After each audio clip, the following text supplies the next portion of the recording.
V srpnu 2009 zahájili Daniel a Tomáš Jelínkovi s podporou dotace z Evropské unie stavbu nové výrobní haly, podnikové prodejny a administrativní budovy firmy Jelínek na Masarykově ulici.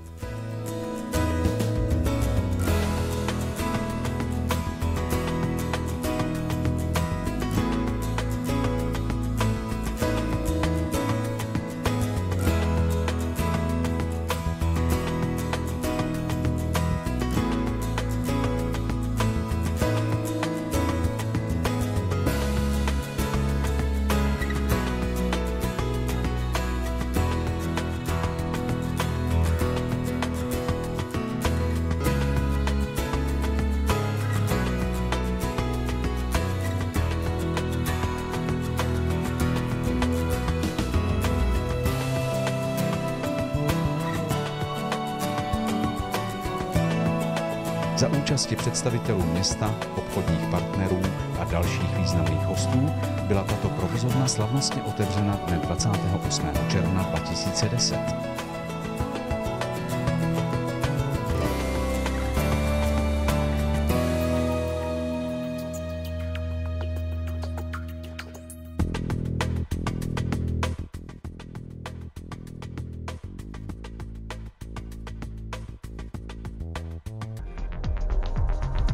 V současné době má firma Jelínek výroba nábytku SRO 2 provozovny ve Valašském Meziříčí, 94 zaměstnanců, 35 specializovaných prodejců, 54 ostatních prodejců, zahraniční partnery na Slovensku a v Rakousku a 8 podnikových prodejen.